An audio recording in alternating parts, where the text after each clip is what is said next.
on This KW meeting is being recorded. on KW app was incorrect, and I learned how to go in and edit Look at that. Awesome. Right. One of those things, if you didn't show up, it'd be saying TBD for God knows how long, right? it. Right. Awesome. All right. Well, just so you guys get in the habit, whether it's my class or pretty much any other class, in order for us to kick off and when we come back from a break, we need 3 ahas. So that was one. So I need 2 more ahas in order to start today's class. So what did you learn yesterday that you didn't know? What did you just like? Go ahead, Humberto. I don't know if you can hear me. Oh, yeah, we can hear you. Well, now we can't. You muted yourself. We could hear you before, but you muted yourself now. Oh, I'm very sorry. I normally take a Zoom class. It's always muted. So No, you're good. so first of all, nice to meet you, everybody. I'm Humberto. I learned a lot by watching the video this morning, and the most important thing is persistence. I'm already 50 years old, so I start typing with a typewriter. So getting into the apps and technology has been a little challenging, but nothing that we cannot achieve, I guess. Example of that is that I did something wrong getting the registration and I did not receive an email. So I have to go back and reread the emails, double check and find my Keller Williams ID, which I didn't know I had already one. So yes, persistency is the only way that is going to get us ahead in this business. You have to be persistent. Hey, spot on. And thank you for that. Right. And age is not a factor, right? Because this class, whether you guys realize or not, is also being led by somebody north of 50 years old. So I'm just saying the leverage that we're provided by is not limited by our mindset. It is limited by our mindset. It's not limited by age, right? We can all figure these things out. Yes. All right, for the rest of you that are here for us, I need one more aha from yesterday, today, or whenever you watched it. What did you like? What did you learn?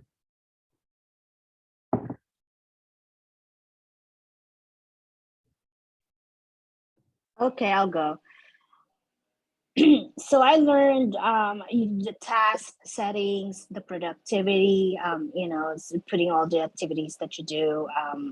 For example, like if you do call someone, you could like put it in that you called, putting the contacts, so adding it in your database, and then also just set up the settings as your profile. I didn't know that it would actually configure together from the command training to the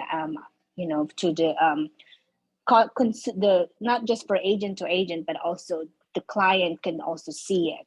So that's what I learned. So yeah, it's awesome. It's really important to kind of look back and cross, double check, cross everything, make sure everything is up to snuff, whether it's internal to command, right, or online, right? Going out, make sure that your profile, your completeness, your likeness, your digital twin is viable, so that when the people are looking you up, because that's what they're doing, right, they're getting all that proper contact.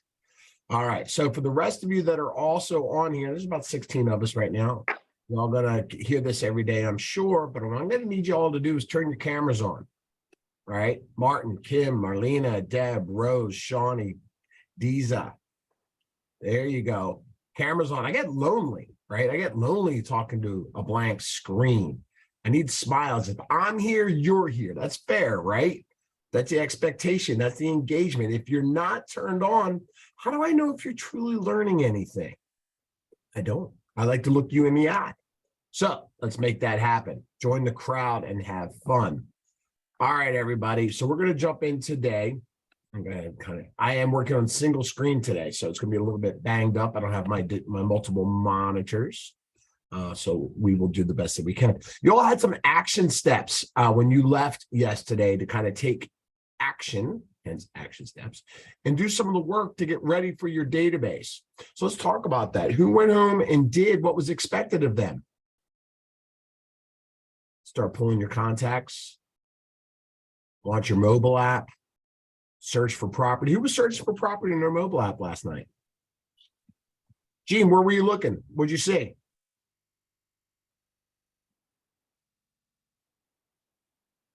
Janelle, what were you looking at? I'm sorry.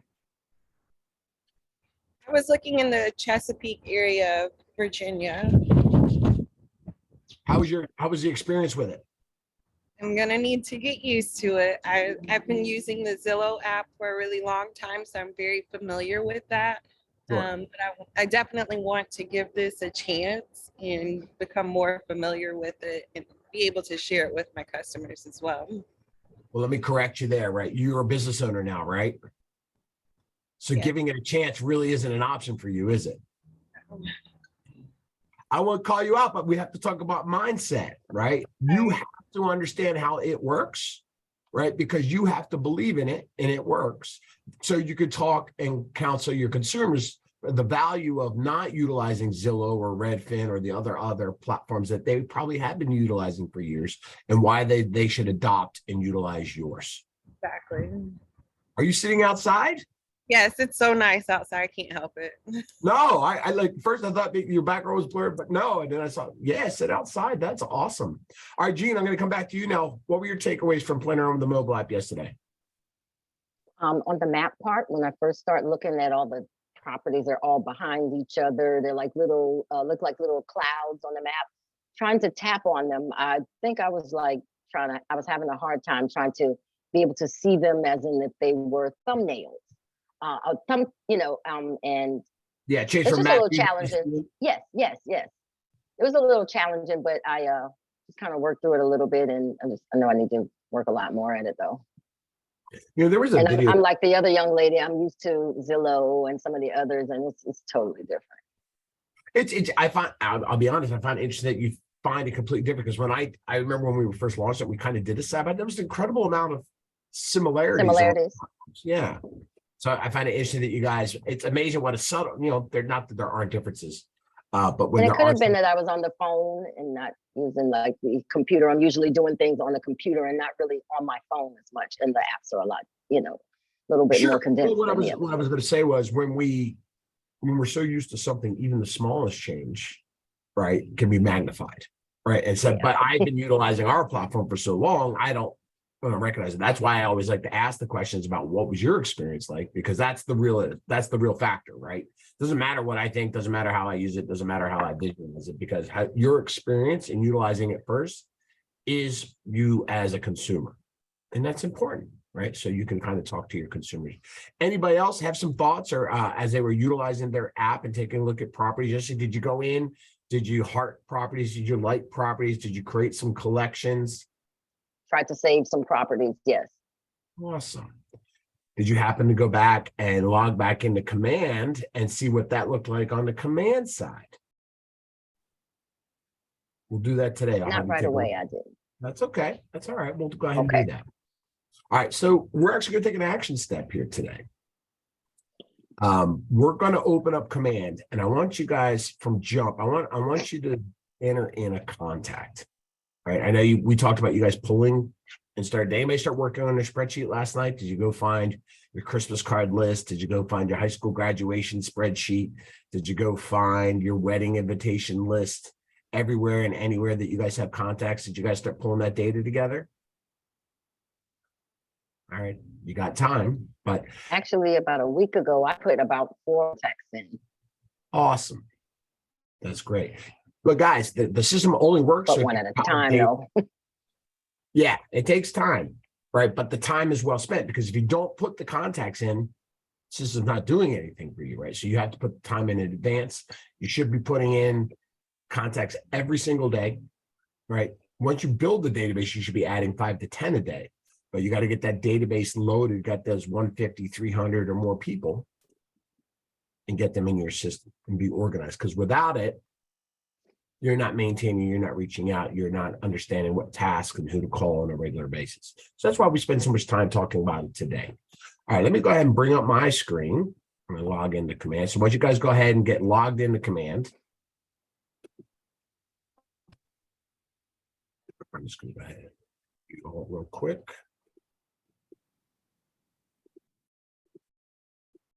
I am recording. So as we said, yesterday's action steps, things for you guys to think about. This was in the slide that went home for you yesterday.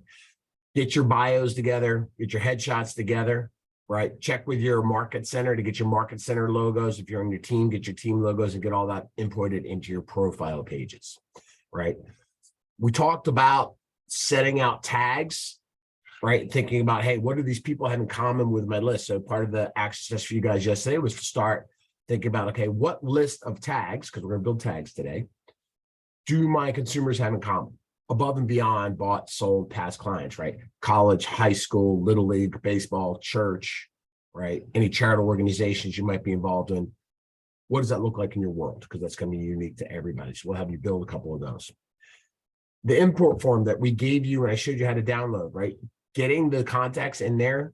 You want to do as big an import as possible the first time around. Your Market Center tech trainer, Scott Leroy, they can help you with that import if necessary. It's not that difficult, but getting your data into the spreadsheet is utmost important thing first, right?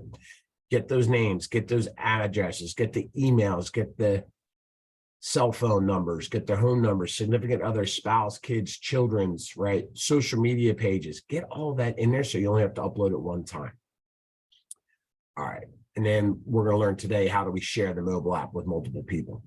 So what I want to do is actually, we'll do, yeah, okay, I changed my order a little bit. I want you all to get your mobile app out. Everybody get their phone out. Now, yesterday we downloaded 2 apps, didn't we? What were the 2 apps that we downloaded yesterday?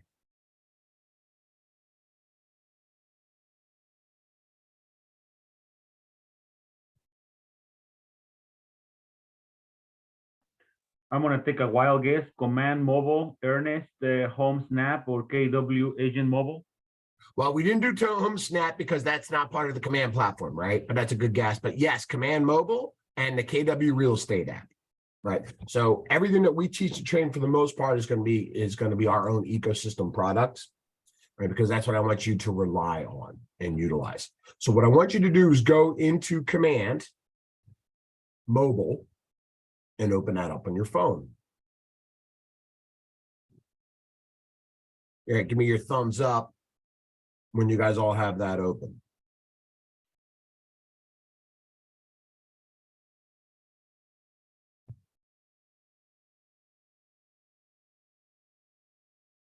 I'm about to download it.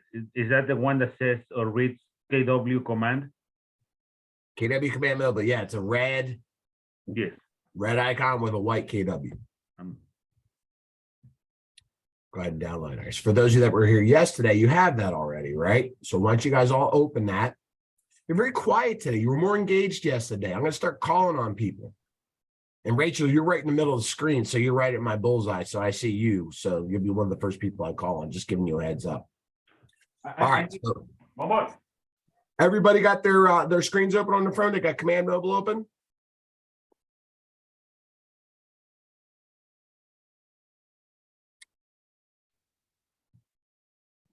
Nobody wants to talk. It's going to get really hard.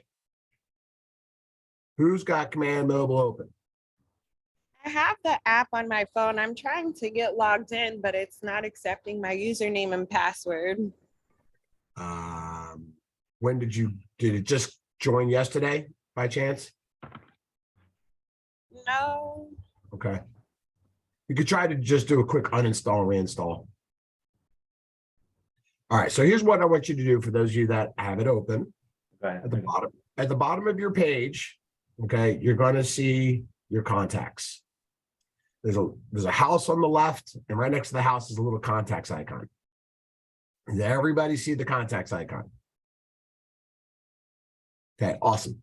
Click on the contacts icon, and I want you to just see the people, if you have people in your database, right? If at a minimum, it might just be you, because part of the homework assignment was to have yourself in your database yesterday. From that list of people, I want you to select anybody. Select any person that's in your database. Just click on one of them, okay? When you click on it, it's going to go to their contact page. You'll see their phone number, you'll see their email address, and you'll see across the top, it'll say details, timeline, opportunities. That's all there, okay? At the top right-hand side of the page, there are 3 dots. Does everybody see the 3 dots? All right, awesome. I want you to go ahead and click on the 3 dots. And Martin, tell me what you see when you click on the 3 dots. You got edit, save contact to phone, share my KW app link, and archive. Awesome.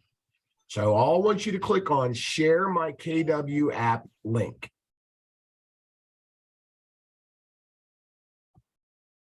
All right, Martin, what do you see next? Send using this device. Right. So you select send using this device. Okay. Then what happens? You muted yourself. I didn't Oh, it's see got a it text said message. using this device. What was that, Martin? Yeah, it's got a text message already written out for me saying, "Hi, this is Martin Levere. Here's a link to download my KW app for a personalized search experience." Exactly right. And right below that is going to be a code, right? That code is unique to you. Okay. So that's what happens is if you were to send this text message to whoever you chose, it will prompt them to download the mobile app.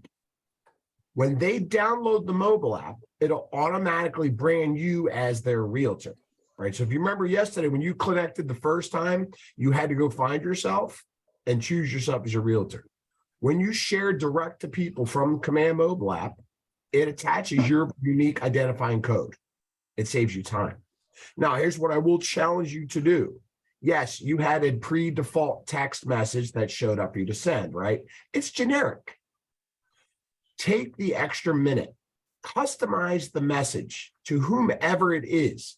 Hey, Martin, this is David. I wanted to share with you my mobile app that I use in my business. The cool thing about it is that it works everywhere you go. Like most of us, we might go on vacation and we're all curious of what's going on. This will work in the United States, Canada, Mexico, and 30 other countries worldwide. Something like that. Or, hey, Umberto, here's my mobile app that I utilize for my business.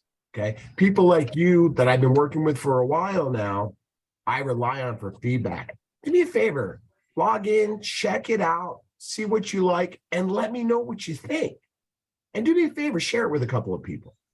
So guys, what I just gave you there was a couple of scripts of things that you can say, right? Share it via text message and personalize your message. Follow up the text message with a phone call so they know that you got it. Okay. Right? So they download and engage. Your database, when we talked about the contacts that are in your database, right? It's going to be made up of a myriad amount of people. Some that are your advocates. Remember, we talked yesterday about having 100 to 150 to 300 advocates, right? That's your personal, your killers, that people will do everything for you. And then there are your relationships, leads or contacts that may know you, but you don't have a truly personal. So your conversion rate, your download rates will be higher for those that are your advocates. That makes sense, right? As you meet people and you just send things out where you're not in a relationship, it's going to be harder. What you want to shoot for is getting of those core advocates, 80 to 85% of them, you downloading your mobile app. And then that number will go down depending on your relationship and how regularly you share it and just get people to start utilizing it. All right. I will show you that you can create a report inside of Command and see everybody that's downloaded your mobile app. All right. We'll show you that today. But I wanted you to see how easy it was to share your app for other people. That's pretty simple, right? So what your action step for today is once you get people in your database, I want you sharing your mobile app with a minimum of 10 people a day. I mean, you could share the app 10 different times in 10 minutes if you're customizing each message. Now, look, some of you aren't going to do that. So remember, I give you guys best practice. Some of you are just going to send the generic message, which is fine, but they won't download based on the generic message. Be deliberate, be specific, and modify your message to your person, right? This is still a belly-to-belly, face-to-face business. Technology is leverage. Leverage is valuable. Leverage can also be lazy. We can rely on technology. That could be a detriment to our business. You have to leverage the tech, but still be personalized in your business. I'll give you guys a book. There's a gentleman by the name of Gary Vaynerchuk. You guys know who Gary is? He's all over the place. TikToks, videos, stories. He writes incredible business books. Now, I need to give you a precursor to that, okay? Gary is a little unsavory in his language, so I don't want to offend you. So if you don't like language, don't look up Gary, okay? Not Gary or Gary Vaynerchuk. And then this is recorded, so this is my disclosure. If you are easily offended, he does use language for emphatic, and he'll come out and say, I use language because that's part of my vernacular. That's just how he rolls, okay? Now, with that being said, he doesn't curse in his books per se. There's a book called Crush It. It's a little older book. I want you to read it. It's a simple read. It's an easy read. And then you can evolve into some of his other material. I want you to follow him on social media, right? This guy has done it from nothing. And his mindset and his thoughts around utilizing social media for business are spot on.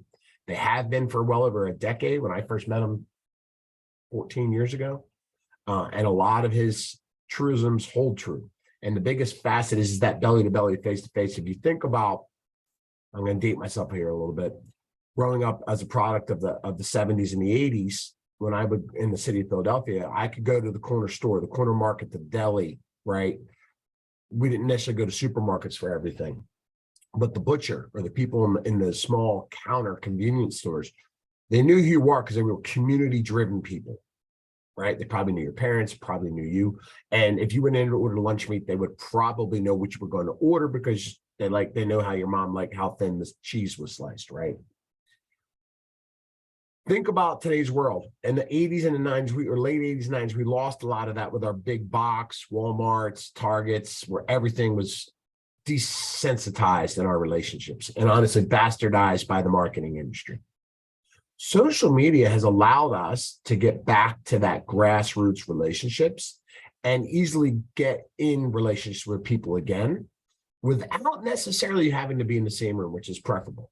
But that's why we talk about our relationships, our nationwide, worldwide relationships. You can pick up the phone and call somebody. You hop online and see somebody face to face. You can Zoom and you connect with somebody and have a real conversation regardless of where they are. And it brings you back to a period of time, right? Instead of mass media. So you think about your communication, come from contribution, lean in, talk to them. Social media lets you know what's going on in their world. 80, 90% of people, right, on Facebook are engaged regularly or post almost every day. They're giving you viable information to talk about. Leverage that. And then share your material. Don't be what we call a secret agent. You're not James Bond. You don't want to be a secret agent. You want people to know who you are. Janelle, you like that, right? That was fun. I got really hokey stuff, but that was a good one, right? All right, fantastic. You gotta know, you gotta let people know who you are. Any questions on that? It's a pretty simple thing to share, right? How do you spell his last name? Vaynerchuk, Vaynerchuk. Thank you. If you even get it close, he's gonna show up. Thank you. Thank you. And I think if you search him online, he's just Gary V, at Gary V with VEE, I think. Okay. All right. Thank you. But again, if you're easily offended, don't go there. All right, awesome. Let's jump back into today's session. So now we're going to go ahead. I want you guys to log into Command, which I think you guys did already, but I wanted to segue and kind of show you the mobile app sharing portion of that first. All right. So when we talk about contacts, right, it's important to be organized, consistent with the data that you're bringing in, right?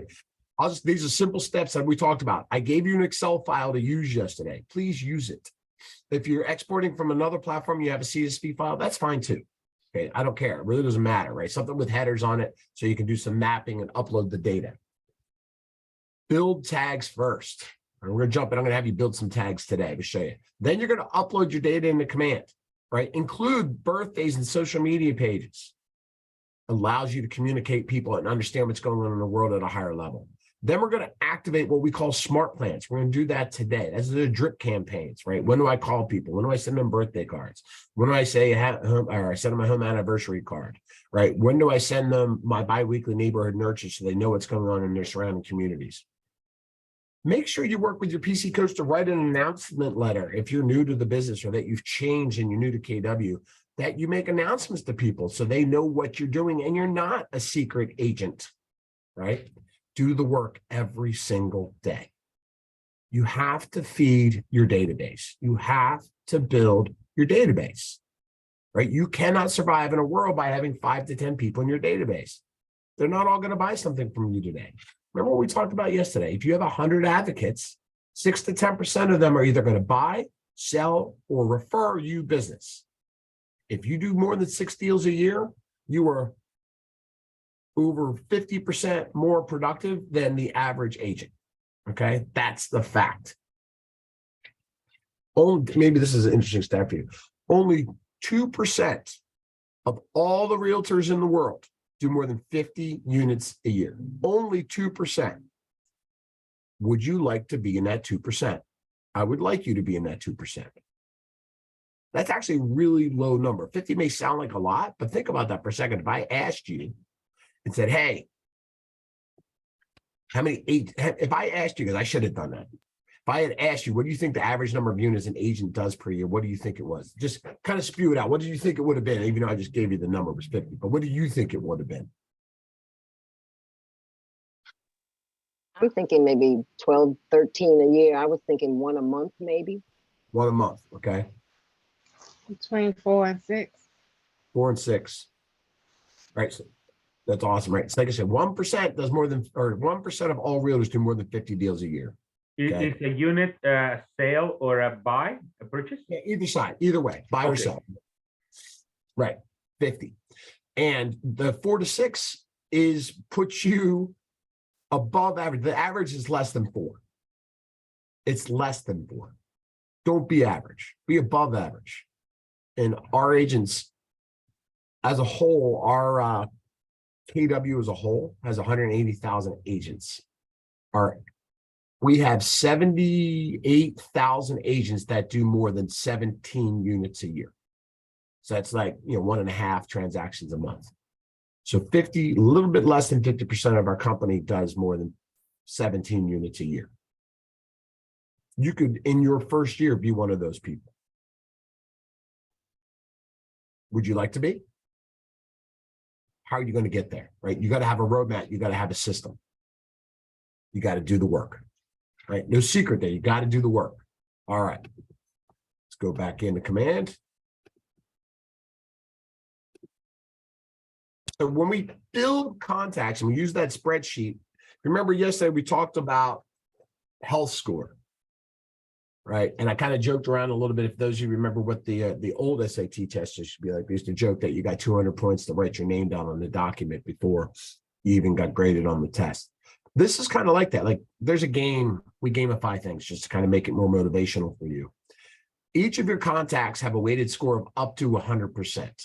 Right? And then we'll look at your entire database and say, what is your overall database health score? How to get to 100% per contact is not complicated, but it does take a little bit of work. I break our contacts in our database down into 3 categories. A lot of agents don't do this, but I think it's important to look at things a little bit differently. Okay.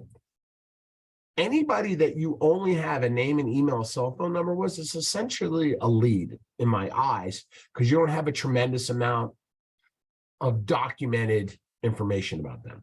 Now, you may know more about them and they may be your best friend, but if you only have a name and email, cell phone in your database, you're missing the opportunity to really harvest a relationship and maybe do something with them, right? When we touched yesterday, when we assume that people we know are going to work with us, this is how you get burned.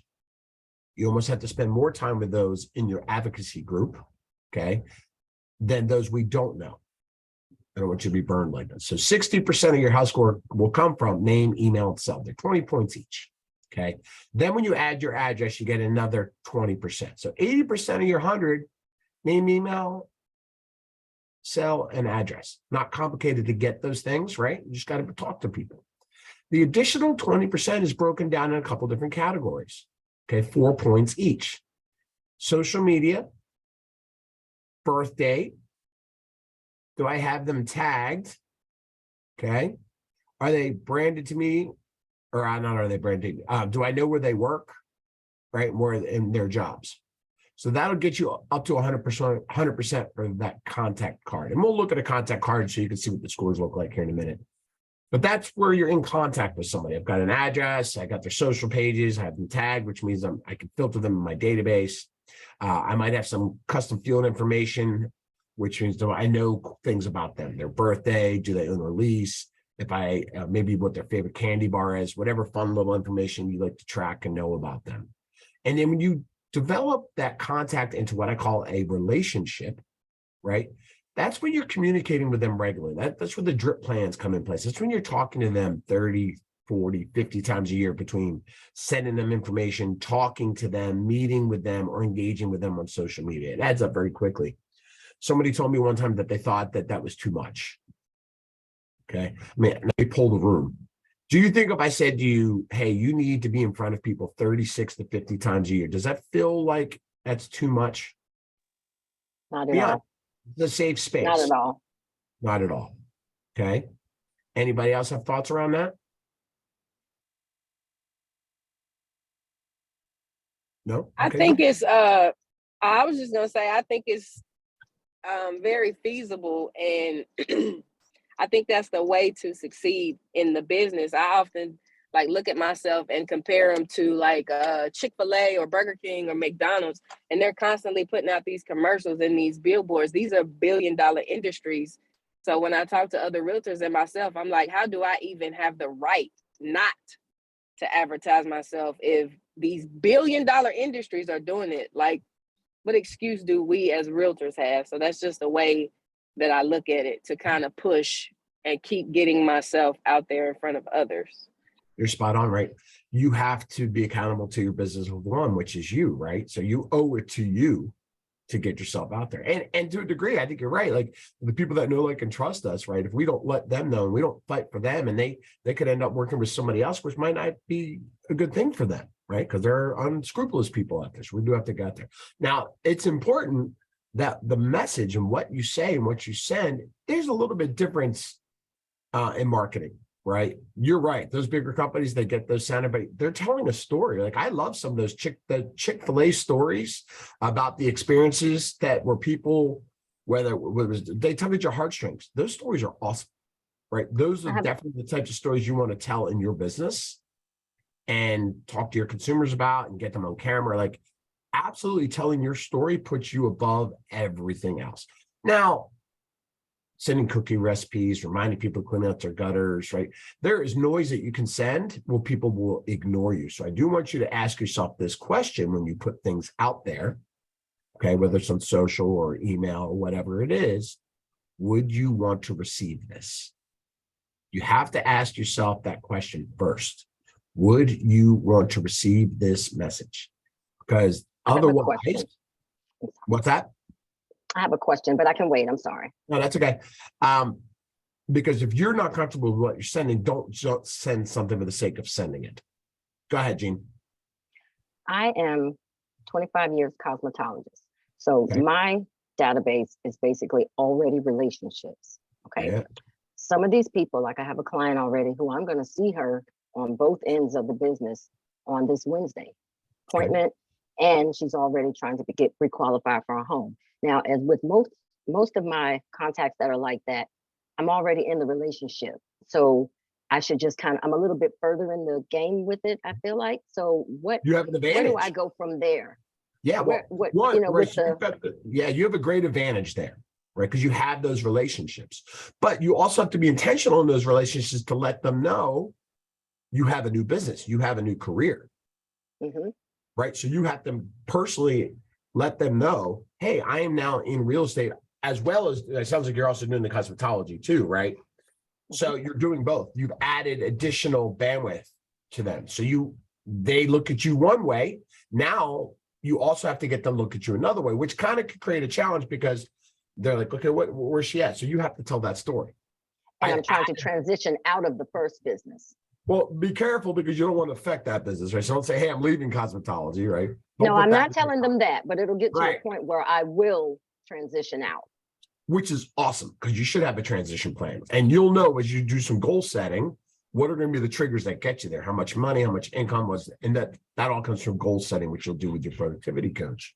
But absolutely getting those 2,500 people in your mobile app, reaching out to them. I challenge you to call them all, right? I'm halfway through. Awesome, right? And those are tags in your database, cosmetology clients, right? They kind of evolve from there. So yes, I think you're Yes. spot on, and you're very fortunate. Okay.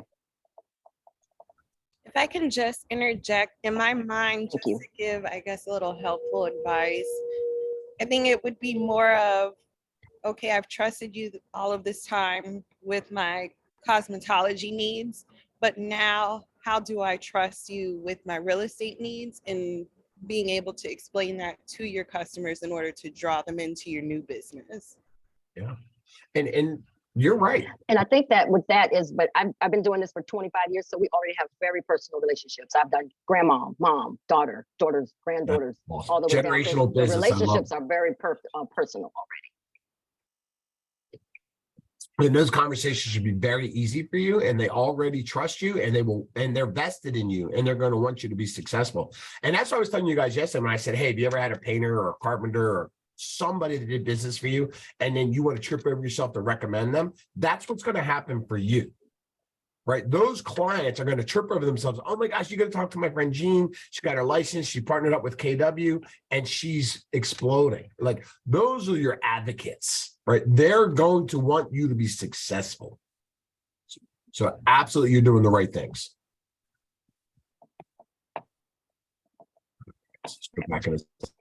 That's the database. I mentioned social media a lot. And now based on the sheer number of time I have today, I will make sure that this video gets out of how to do this, okay? But I want you guys to think of something real quick. And I actually would like to see your responses in chat, okay? I want you to put 3 sets of numbers in your response here. Now, the first number is going to be relatively low because you're all low to this, but think about the number of contacts that you might have in Command, or you're about to load in Command, and what is that number? The second number is how many contacts do you have across social media?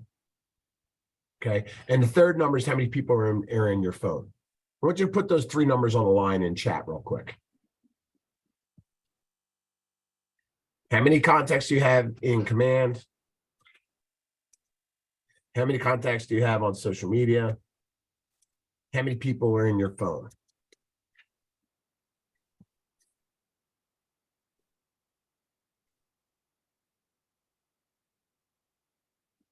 I'm not, don't worry about looking them up on your phone. I'm looking for ballpark numbers. There's no right or wrong here.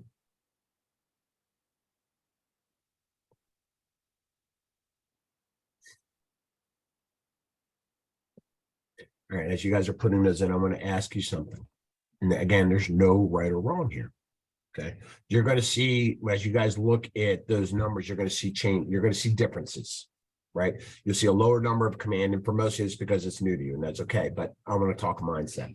Secondarily, your social media will probably be the largest number of the 3 if you're leveraging those platforms, whether it's Facebook, TikTok, Snapchat, Instagram, whatever.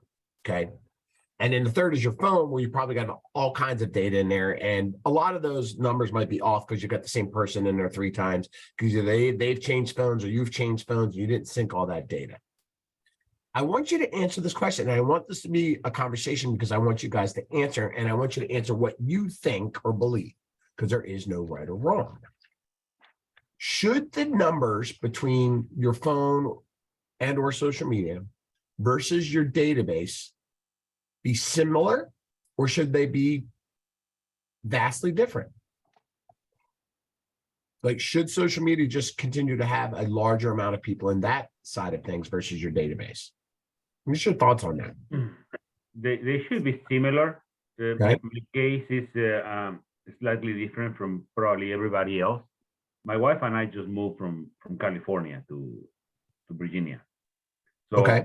I have 0 and 500 contacts in my phone.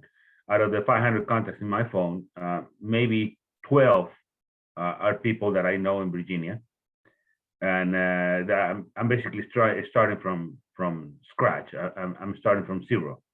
Okay. So I understand that there's going to be a little bit of a challenge myself, but I am very, very willing to embrace the challenge, and I'm not afraid of starting from zero. Good. And I will tell you this, I moved here from Phoenix in 2012, and I knew 3 people in Virginia. Okay. So you can do it. Absolutely. But here's the thing, right? And I'll come back to this in a second. Who else has a thought? Either you agree or disagree. There's no right or wrong here. I see some people putting in chat, so let me check that too. Do you think that your social media should mirror or be similar to your database? Martin said ideally they'd be similar.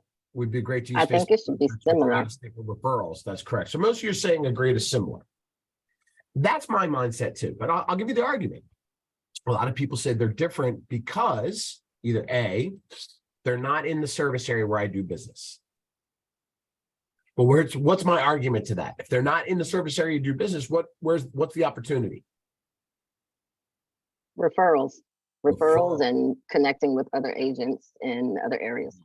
We talked about that yesterday, right? Referrals. And your social media can turn into your social media clients can turn into your actual personal database, even if there's some people that are out of the realm and you don't know them. You want to make those numbers even by changing them over to your contacts. Some of the ones that are just social media friends. Correct. I don't disagree that there's variant relationships out there.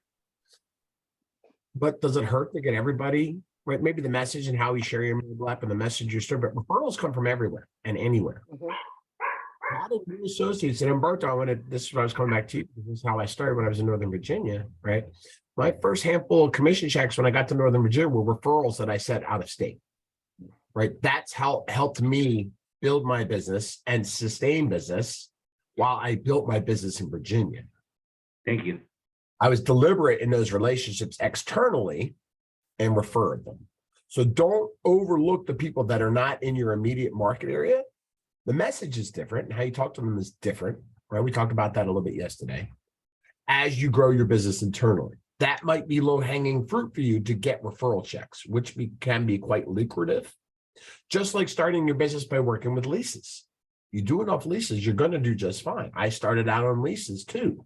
When I got my license originally in Arizona, I started on leases. Those became buyers and then they became sellers. It became a generational business over the last 17 years for me. So don't limit yourself with boundaries of where you are and where you're licensed, because your IDX, which is search, works everywhere. So that's my argument. Now, yes, there are people on Facebook that you probably don't even know. How did that person end up on one? Okay, that's a valid question. Figure that out. But yes, I think those numbers should be a lot closer together than further apart. However, the message and what you're talking to them about, right, will vary, and how deep of a relationship you're able to establish will vary. Awesome. All right, so let's go back in here. So I will share with you that there is the ability inside of Facebook, and you see it on this screen here. I can't show you this because it just takes so much time to do it remotely, but inside of Facebook, you can download your entire Facebook database. Like I said, I have about 1,700 people. You can actually export all 1,700 of those people where you'll get their names, their birth dates, and their social media pages, so that when you load those in the command, you have all that data, or you can kind of sort through which ones you want. Birthdays are incredibly important. It's really great to be able to not just say happy birthday on social media, but be able to call them, right? Be different. Inside a command, as you say, there is a birthday contact smart plan. And it's basically starts 6 days before the birthday. It still tells you 6 days out, put a card in the mail for Dave. His birthday's on Thursday. And then 2 days before his birthday, it'll say, call Dave and say happy birthday, because you want to be first. It's okay to call early. You want to be first. And most people aren't calling them anymore, right? Grandma's not even calling anymore. She's just jumping on Facebook, right? And third, you could put a social media post. Now, I'm not telling you to do everything the system tells you to do, because I think that could be a little bit much. But if you had 4 options to say happy birthday to somebody, and you did 1 or 2 of those, which was a call and a birthday card, or a call and a text, or a text and a social media post, or a text and a card, whatever that looked like for you, would that set you apart from not just other realtors, but pretty much from anybody else in that person's world, right? How many birthday cards do we still get? It's changed, hasn't it? Now, the other thing to think about is, okay, Dave, you're telling me to download these people from Facebook and these birth dates are there. How viable are those dates of those birth dates? That's a really great question, right? Social media birth dates is trust but verify, okay? And here's what I mean. I got on Facebook in 2007. The first year that I was on Facebook, I did not put a real birthday. I was security conscious, and a lot of people are. However, a year later, my real birthday was actually on my Facebook profile page. There's not a real complicated answer to this, but I'm going to ask you guys and see what you guys think. Why was my real birthday there, my second birthday after I joined Facebook?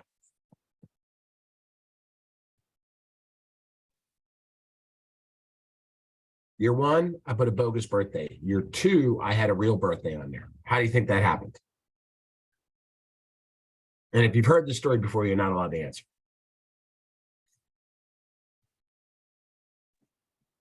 Your account got hacked?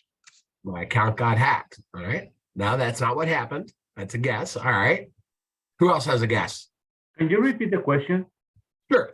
When I first joined Facebook, my birthday was not attached to my profile page. The second year I had a birthday and I was on Facebook, my birthday was on my profile page, so people were able to say happy birthday to me. Why do you think it was there 2 years in and it wasn't there when I didn't put it for security purposes the first time? You can receive the acknowledgement on your actual birthday. Say again? So you can receive the acknowledgement on your actual birthday. Are you locked up, did you know? I think what you said was so I could receive actual accolades on my birthday. Is that correct? Yeah. That really is the truth. So what happened is, and I don't think I'm that different than most people, that first year people didn't say happy birthday to me. And I saw lots of other friends of mine getting happy birthdays. And there were 75 and 80 and 100 people saying happy birthday to Janelle, but nobody said happy birthday to Dave because they weren't being notified of it because it was Dave's birthday. And Dave is very vain. Dave wants people to say happy birthday to him. Dave wants to have more people than Janelle had happy birthday say because that's who I am. I'm vain. So I went and I updated my birthday. It's just that simple. I put my real birthday in there because I want people to say happy birthday. And I see you all smiling and you think I'm crazy, but you all are just like me. You want people to say happy birthday today, right? So when you download that list and the birthdays are there, you have to trust but verify. There may be some nuance in this, but there's no way to know if the birthdays are actually actual from that list. So what do? If you're not 100% certain, you go to the date and you look. Did people say happy birthday? Did grandma jump on their wall? Did their cousins or aunts and uncles actually say happy birthday on that day? And you verify the date. Or you work through the year and every day you look and see whose birthdays are there. And at the end of the year, you've got everybody's birthdays. That's that simple. People like to be told happy birthday. So if you separate yourself from the pack and don't just say happy birthday online and get lost in the 75, 80, 100, 200 people that say happy birthday to somebody, and you actually call them or you send them a text, are you going to stand out? Are they going to remember that? They're going to be like, when they talk to their brothers, sisters, and parents and say, hey, you didn't call me for my birthday, but Gene the realtor did. That's facts. That's real. So get personal in your business. So anyways, I just hope that resonates with you, okay? So downloading that data from Facebook is incredibly valuable. The other part that you get from that Facebook download is it actually gives you their Facebook profile page link. And the reason that's important is because speed matters, making phone calls. Right, here's what I'll tell you. When you're calling people, you may not even realize this, but a lot of people do it. Before you call somebody, what most people will do, will hop on to see what their social media profile page says about them.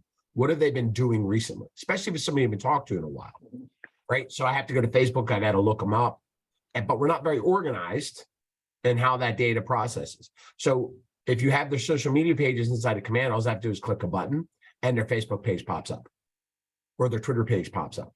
Or their Instagram page pops up, right? I don't have to go look for it. So if it says, hey, today you need to call Shawnee, I can go right to Shawnee's contact record inside of Command. I can click on their Facebook page. I do a quick scan and see what's been going on in their life. So I can have a pertinent, substantive conversation about them. When you talk to people, don't leave with real estate. Don't even bring up real estate. Other than if it's your first call and you're letting them know you're in real estate, right? When your relationships with people come from contribution, make it about them. They will always turn the table and come back to you and ask you, because they're nosy, about real estate, what's going on. So be prepared to talk about what's going on. Social media allows you to know what's going on in the world. You get that? This is why I let off yesterday's call when I said, I don't care if you don't like social media, get over it, because it's an incredible tool for you and your business. It's a database. People don't think of it that way. Successful people think of it that way. I'm challenging you to think of social media as a database and a valuable asset to know what's going on in your consumers' worlds. Questions around that thought process? We good? All right. Yes. So, and like I said, I will give you a training video on how to download those things from social media. It's not a complicated process. All right, so let me minimize this.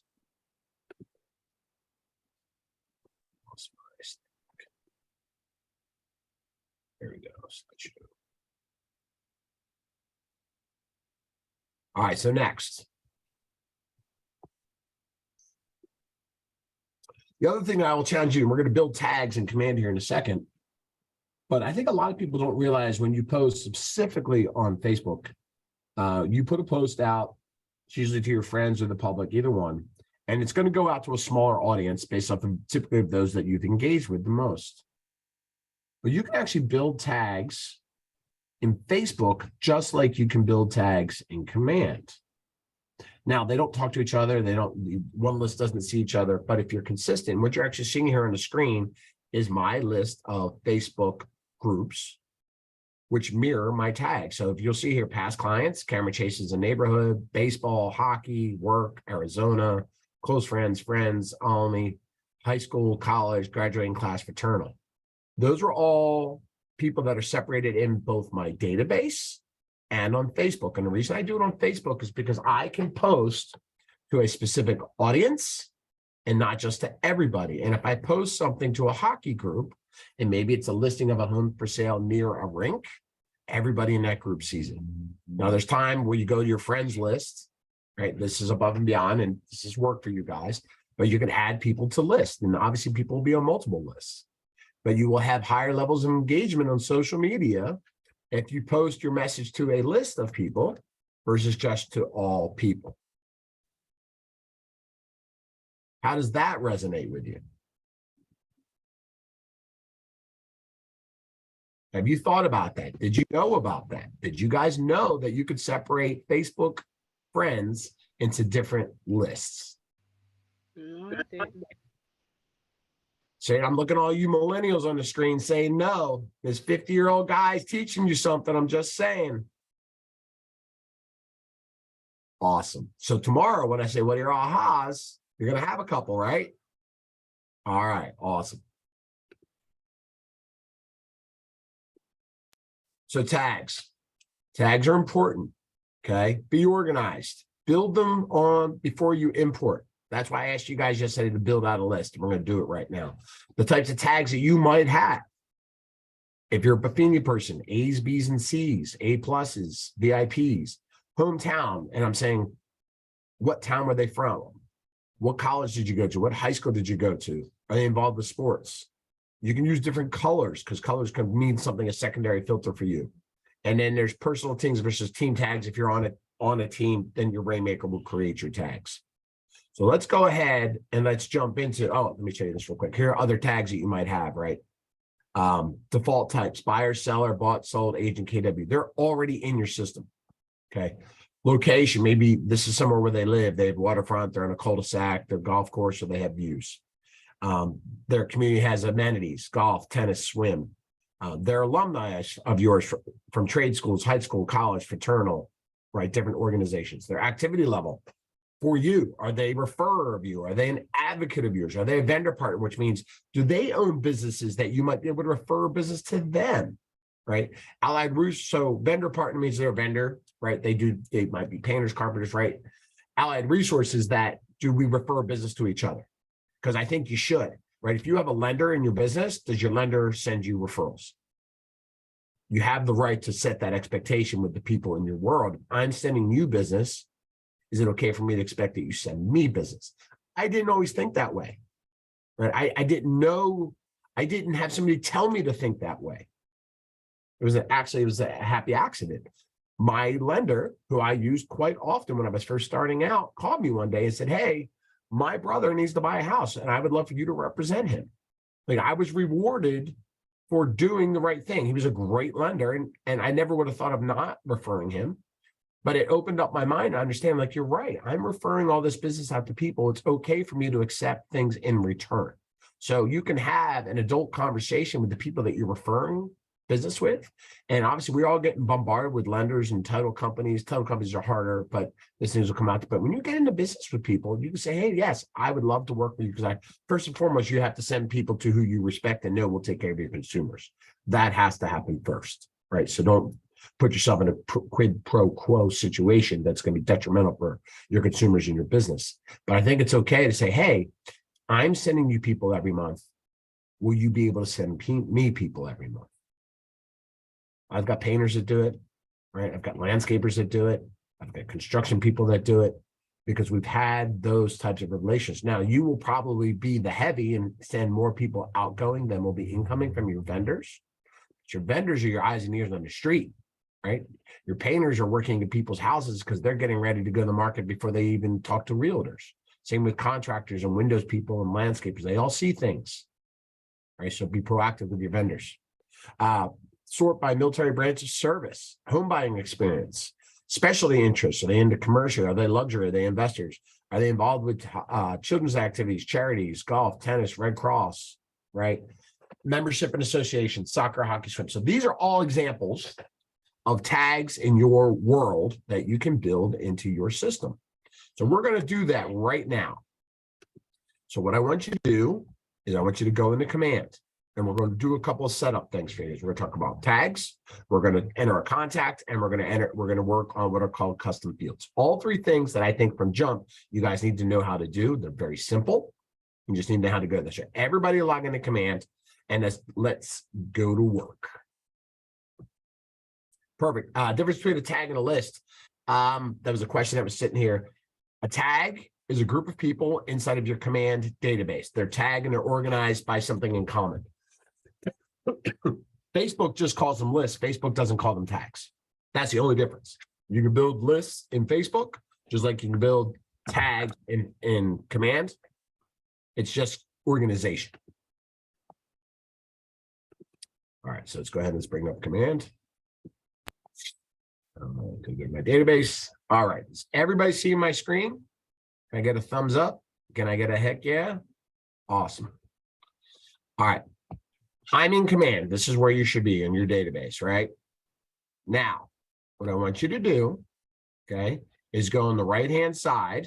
I can't see your faces right now because I got things minimized, so sorry about that. I don't want to block up the screen. I'm not used to doing this. At this moment, are you seeing my command page and the video, or are you just seeing command? Both. You are seeing both. Okay, so I'm going to minimize that. That's what I thought.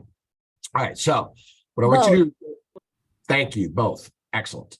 So I want you to go to command on the right-hand side. I want you to go to the drop-down menu on the right-hand side where your name is at. I want you to go down to settings and click on the word settings. Okay. Now, on the left-hand side is your secondary menu, okay? I want you to click on the command settings icon, okay? And then I want you to go down to contacts, okay? And then there is contact tags. So first we went to settings, clicked on settings. You came over to the left, you clicked on command settings. And you scroll down to contact tags. Is everybody with me? Remember, this is also recorded. All right, so we're on a contact tags page. So you're going to build a tag right now. Okay. And I don't care what the tag is. It's your high school, it's your college, it's Little League, it's soccer, it's a place you used to live, it's your graduating class year, it's your fraternal, any of those things I just showed you on the previous screen. I want you to create a tag. And here's how you do it. Okay. On the right-hand side, there's a purple green create tag button. I want you to click on that, please. Then there's a tag name. Mine is just to say class test. Yours should be any of those examples that I just gave you. Anyone, there's no right or wrong.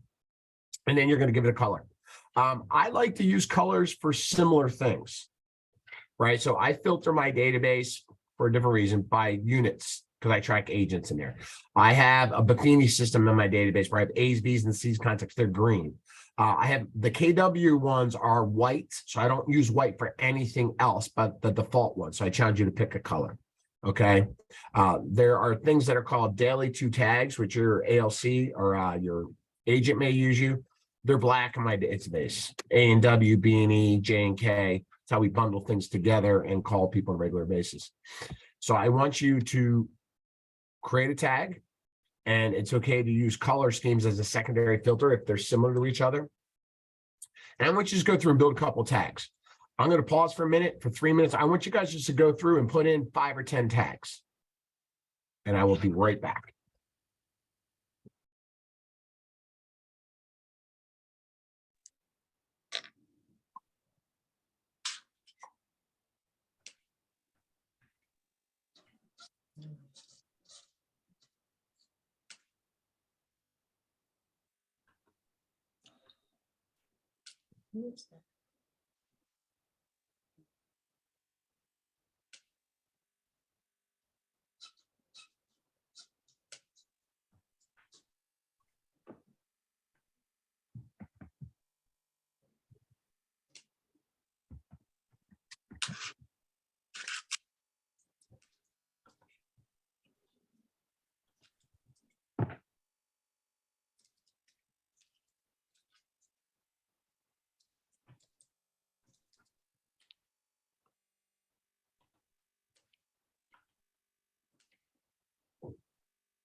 All right. Did everybody build out the handful of tags? Was that a painful and difficult experience? That was a sarcastic question and nobody wanted to answer that.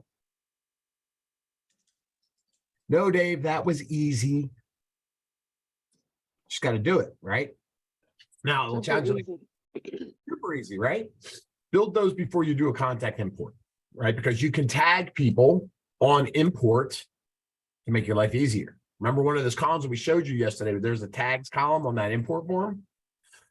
So if I built the tags in the system in the command first, and I put the tags on that import, people automatically be tagged. Saves you a lot of time. Now I can tag people later, that's not a problem. I can actually tag people in bulk, and I can remove tags if I screw up. Very easy things to do. But for the sake of time, I can't go into all those little details. But build with makes your life very, very easy when you start importing everybody. I think I'm stuck. I'm on settings and then command settings or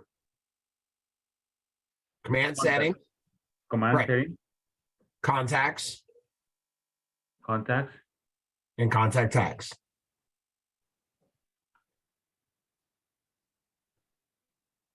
Okay. There you go. Now remember, actually, let me ask you guys. So if you leave this class today and you miss how to do that, or you miss how to do custom fields, where would you go to look it up?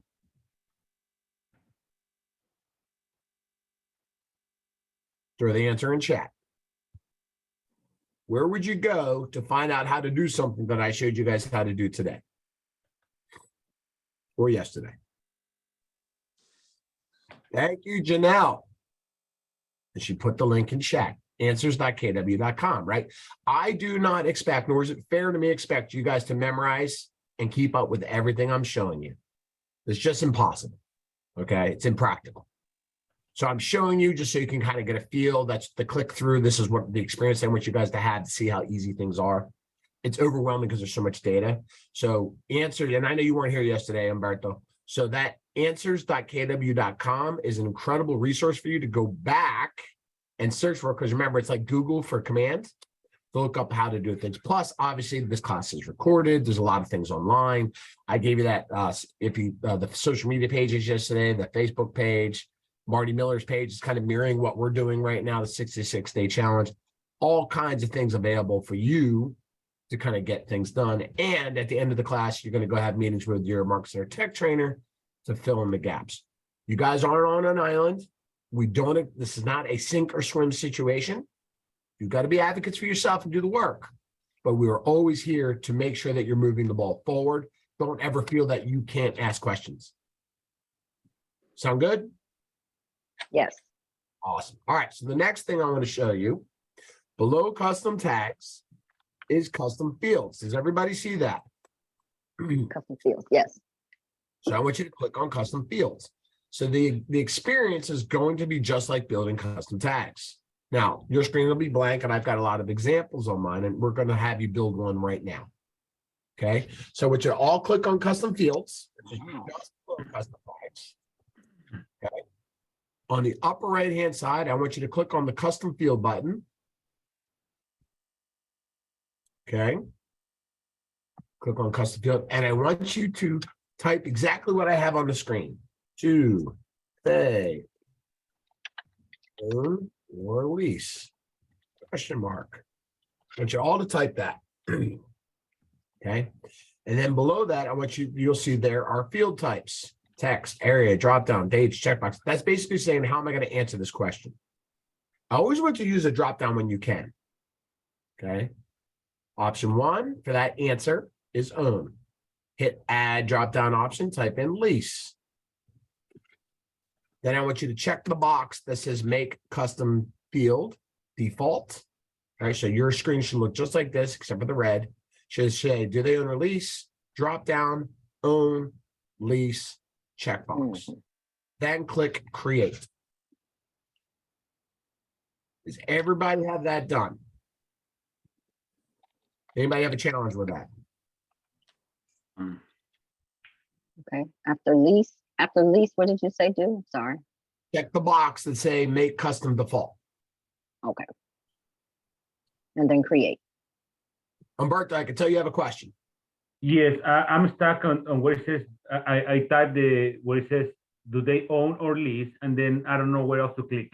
That's right. So right below that, it's saying, how would you like that question to be answered? Select Dropbox.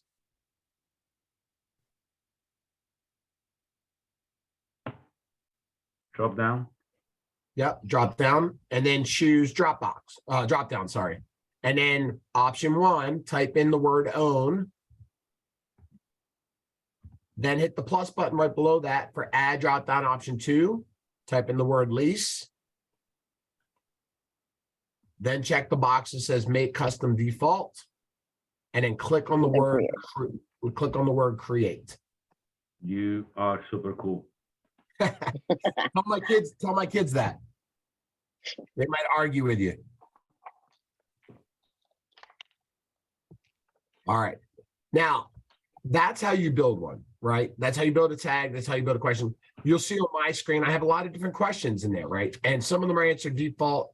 Some are say yes, some say no. And I'll explain the difference here in a second, right?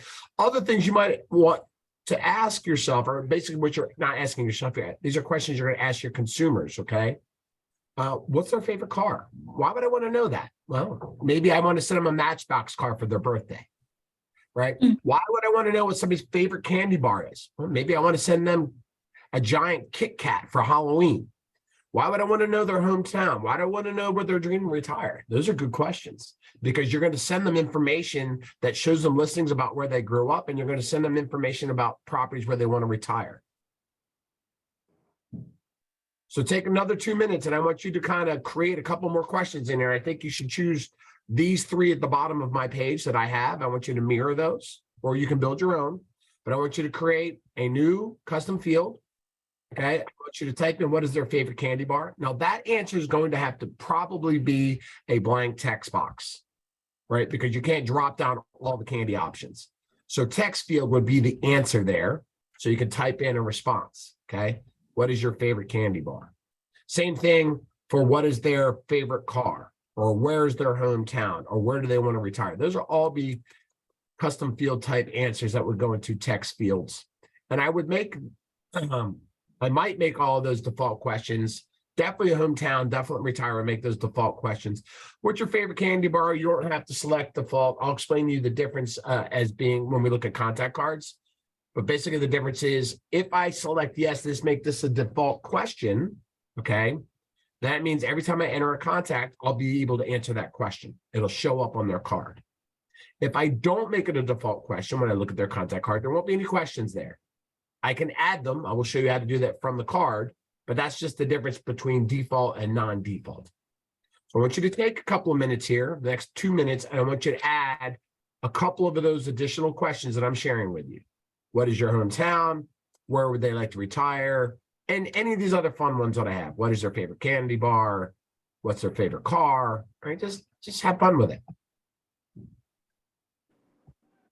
Because what you're going to find is when you talk to people, and I'll talk while you guys are typing, you typically will probably take notes, or you might not do anything at all. You might just put things in your head and forget about them, right? Or we put them on sticky notes, or we put them on walls or legal pads or books, and we don't put them where they need to be, which is in your data bank.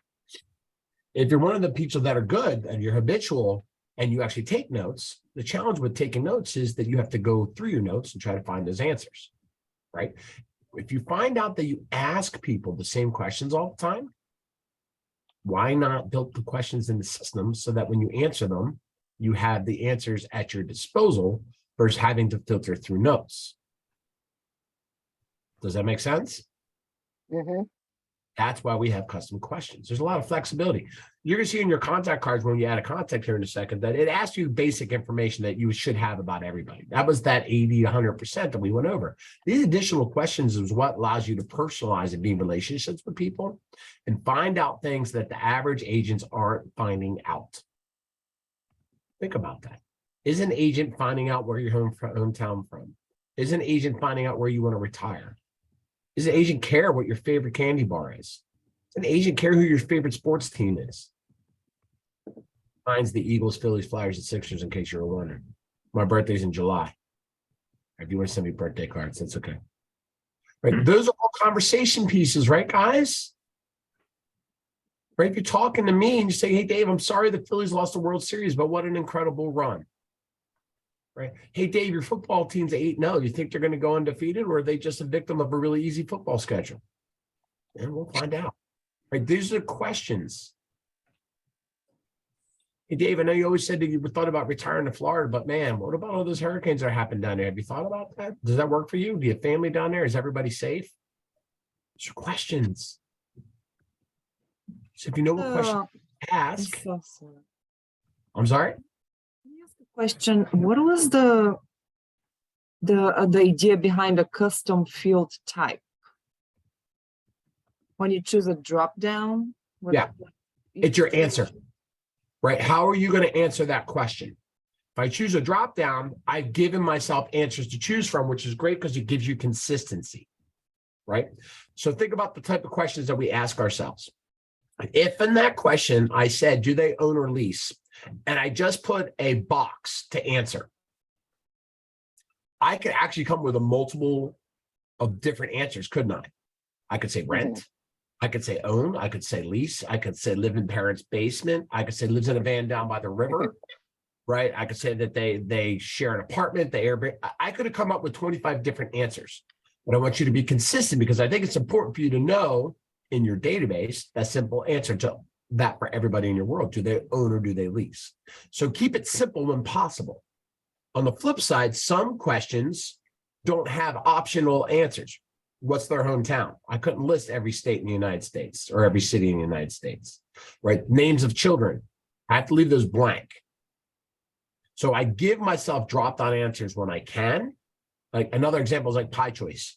In our Falls Church Market Center, I give pies to my clients on Thanksgiving. Past clients, referral-based people. So I give them a choice, apple, pumpkin, or pecan. So I have a drop-down answer. I don't type those in. Those are the about 3 options. So your answer is what you're choosing there. And how are you going to answer? What is son's birthday? Well, then you choose the date option. That's the different options. Thank you for asking that question, but that you play with those, right? Think about the question that you're asking and think about the types of answers that you would possibly get and how do they need to be answered? Is it in date format? Is it in number format? Is it in name? Can I limit the response so I can filter by response, right? I can't filter by names, right?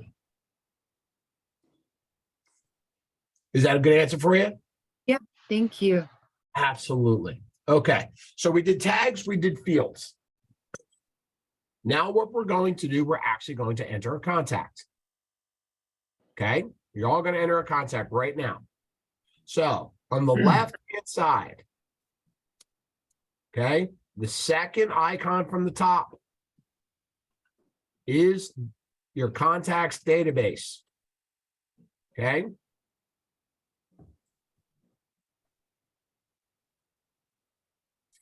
I want you to click on that. Now, we're not going to do a bulk import. I'm going to actually have you guys manually enter a contact right now. So hopefully there's somebody in your mind that you think that you can add to your database.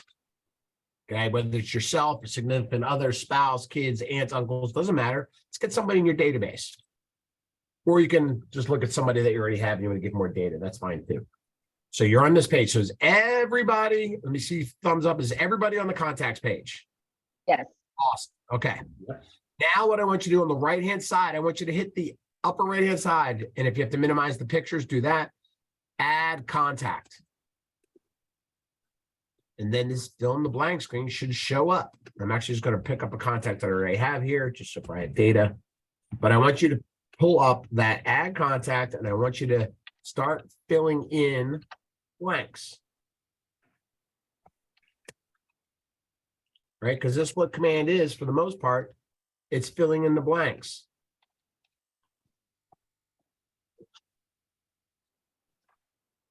So you're going to see name, you're going to see email, so you're going to see phone number, right? Name, email, phone number, give it some context. This add a relationship button is great for adding significant others, right? Spouses, right? Add a relationship, right? I could add a spouse and type their name in here. It'll create a new contact card for them. You'll see a lot of other options in here. I'll show you where those come into play. At this spot, I typically save this for adding a significant other or spouse, okay? That's just how I do it. Lead source type, select from list or select from contacts. And basically what lead source type is asking you, how did this person come into your world? Where did they come from?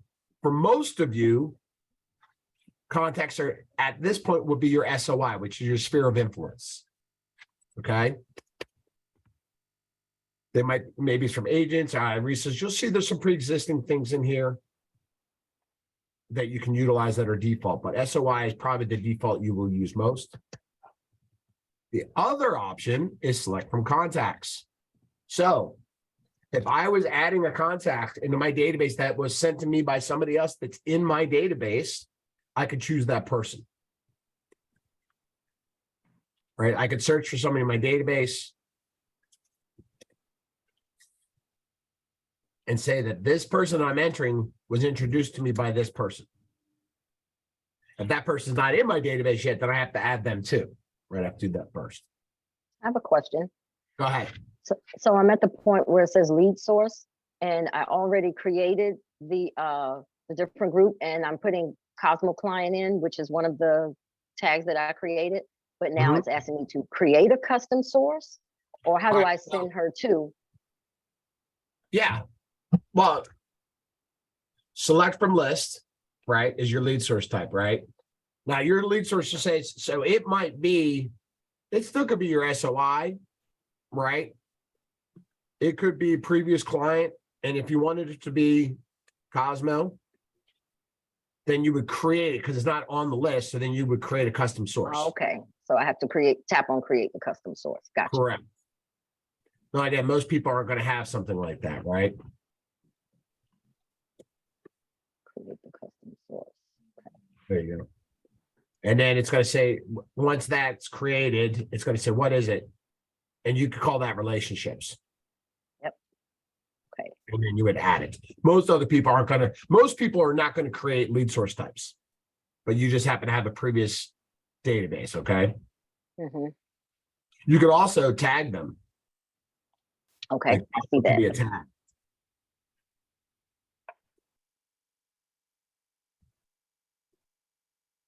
Right. Lead source and tags do mean two different things, but you could go either way with it. Or maybe even do both. Then when you get to the bottom of that page, instead of hitting save, I want you to hit add more information. Okay. I do want you to add tags, right? You would have built some tags already, so tag them in accordance to maybe what you built, or obviously you can go back and update this later. Per method of contact, this doesn't really do anything other as a note for you. How do they like to be contacted? That's it. It doesn't, like if I say do not contact, it doesn't stop me from emailing or calling them. It's just a notice for myself. Do they have a secondary email? Added here. Do they have a secondary phone? Added here. Addresses are important. Okay. When you put an address into the system, okay, you want to type the address. Okay. And then I want you to choose the address from the list. See how I'm typing? And what it's doing, it's looking through Google for that address. And then you actually choose it from the list. 99% of all addresses are in the system unless it's not a non-existing address because it's new construction or something that's being built now. Okay. So that will kind of take care of that. But always choose the address from the map instead of just hitting enter. If you're typing an address that doesn't exist, okay. Let's show you what that looking on. I have this create manually button, which will allow me to manually enter an address because it doesn't exist yet.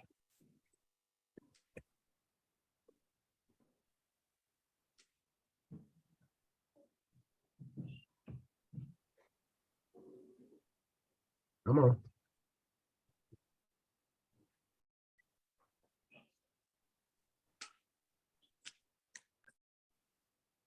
All right. Then you've got social media pages. You can add additional social media pages, right? I talked to you about Facebook, Instagram, Twitter, LinkedIn, Pinterest, Snapchat. For those of you that are still on MySpace, you know, maybe delete that. That's a joke. And then add those down here because that will make your life easier. Then there's the about area. Where do they work? Okay, what's their job? Mm-hmm. Add that information. And then the last one is custom.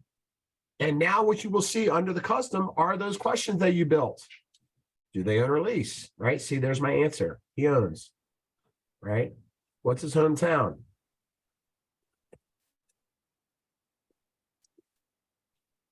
Right? Where does he dream to retire?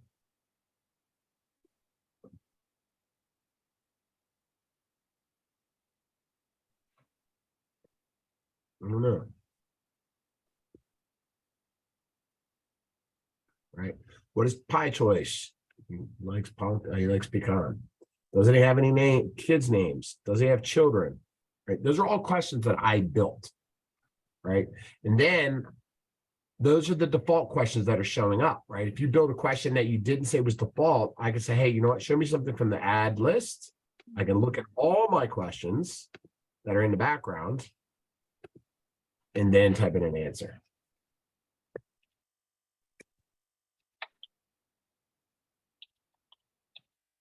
And then hit save. Pretty straightforward to put information in about somebody. And every time you talk to somebody, you're going to add more information for them, right? Because it'd be really weird if you just met somebody today and then you were asking them questions like, hey, what's your favorite car? Or, where do you want to retire? What's your hometown? Like, that's stalkish. Sounds like an interview. Right. You're not going to do that. So you're going to have less information when you start. Now, depending on who the person is, right? Somebody you have a relationship with, okay, you could probably give a lot of that information. As you're trying to get somebody new, it's going to take you a while to get that data. You have to earn the right to ask those questions through trust and relationships. So every time you talk to somebody, you should be updating their contact card. Make sense? Yes. Goes back to the beginning when we said you got to do the work, right? Got to do the work. Time is money. These databases will be incredibly valuable for you when it comes to retirement. You can sell it. It's only as good as the data that's in there, though, right? You don't update your contact information, you don't provide it valuable data, then it's not worth anything. Any questions on filling out that contact card? No. Okay, Not at all. awesome. All right, so now let's actually take a look at a finished contact card. So now, when you hit close or save, that screen should show up, right? Or you can go back to your contacts and click on the person's name. Now you will see an actual contact card. Let me show you what you're looking at. Okay, so you got two screens. There's a left and a right side of your screen. Okay. Mm-hmm. On the left side, there's an editing pencil. That's where you go if you want to update the contact. Okay. When I hit edit, that screen pops back up again, right? You'll see that I've got a 72% health score, right? Because I'm missing things. I don't have all those boxes filled in for this particular client. Okay. Mm-hmm. But I did give them an address, right? So I see things on their map. I'll come back to maps in a minute. I did add their social media pages here. I do have his birthday. We have their job.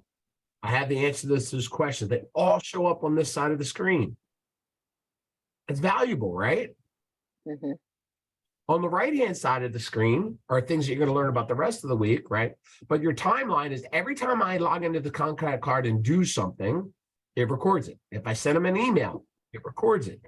If I made a phone call and I told Command Mobile that I made a phone call, it records it. I send them a text message, it records it. All right? If I put notes on their contact card, it's right there. Save searches. I'm not going to walk you through it, but essentially this is you have the ability to create a save search for a client like it's the MLS. Send them listings. Do that right there. Tasks. Is there something I need to do for this client? What do I need to do? I need to call them. Or I need to schedule lunch.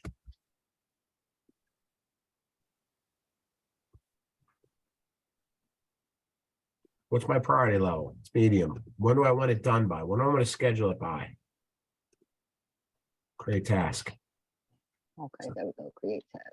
Right. So you have a task, and those tasks will show up on my phone. Tell me there are things I have to do today for this contact.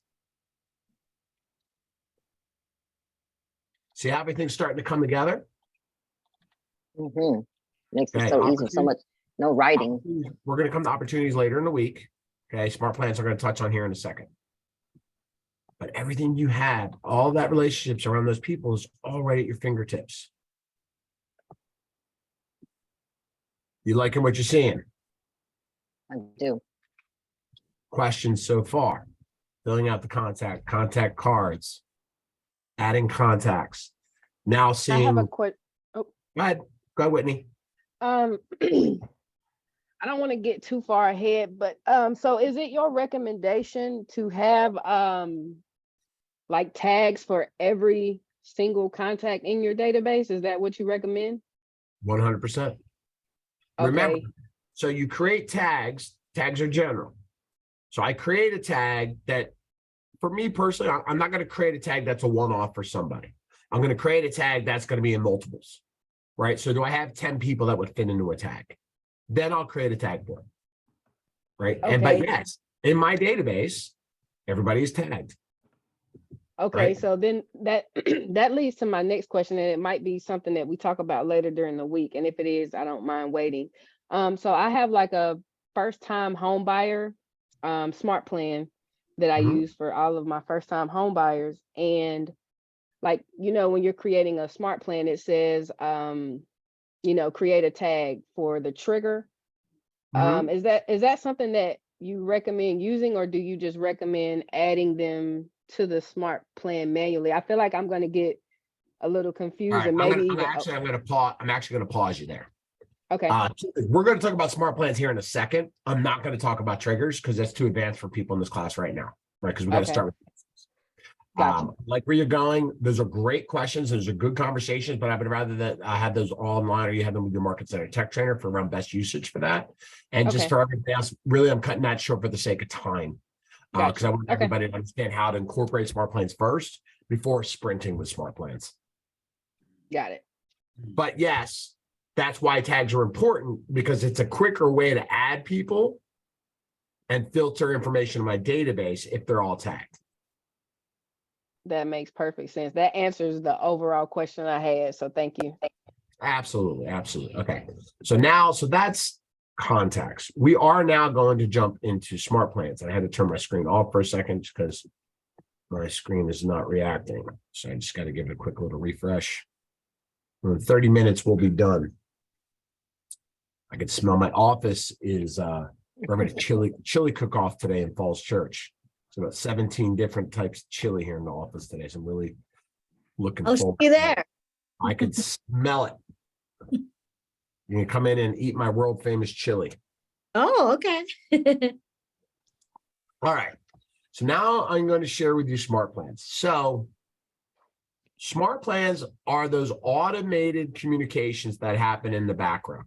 They make your life easier. And I want to keep it simple while you guys kind of digest it and get used to these things, okay? So here's what we want to do first and foremost. I want you all to go into command, okay? On the left-hand side of your command screen, the fourth one down is smart plans, okay? I'm going to show you 3 smart plans to start.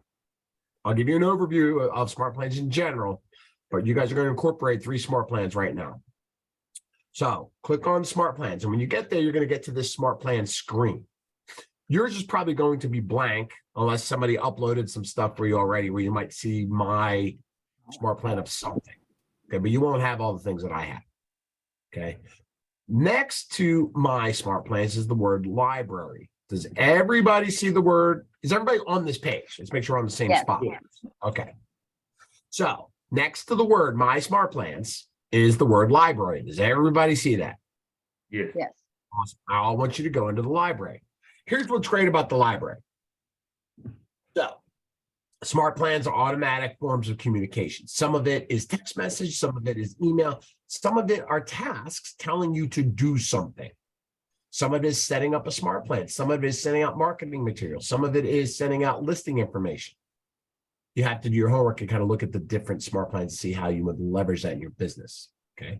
Some are created by KW. The majority of them are created by other agents. Okay. So agents create smart plans that they're proud of and they share them with other agents. That's one of the things that makes our company great, is that they're very open door, and I'm not worried about what I'm doing is going to affect my business, because I'm afraid that somebody's going to take my business away because they're replicating what I do. 99% of the people that are in real estate function under R&D. Does anybody know what R&D is? No. If I say R&D, what do you typically think of? I'm thinking first research and something. I don't know. Research and design, right? Well, that's not Yay. that type of R&D, right? This Oh, is not darn. that type of R&D. Well, I joke because that's what people think. And you're going to laugh at this answer. R&D inside our world is rip off and duplicate. I'm not looking for you to be an original. Okay? Use what works. Rip off and duplicate. These agents are giving you permission to do so. So essentially what's happening is you go into this library and you can copy a smart plan and bring it into your world and either utilize it as it stands or modify it so that it reflects who you are, because they can be editable.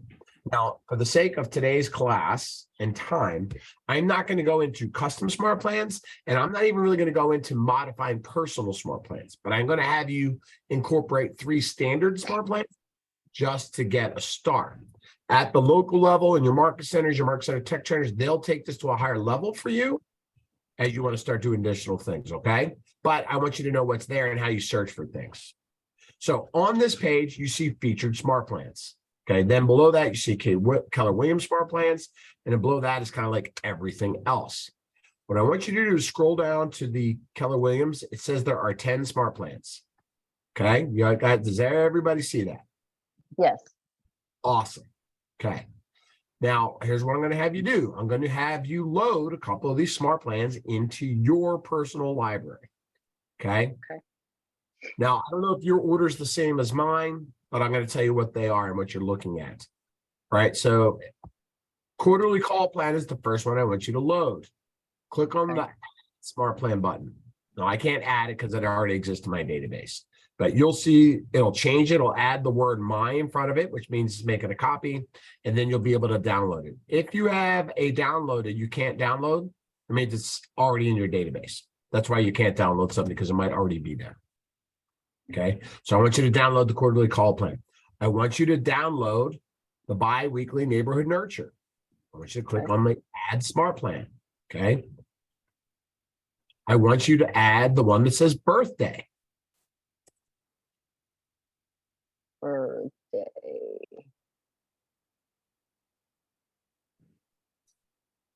So those are three. I want you to come back later after class. I don't want you to add these additional ones. Open house, home anniversary.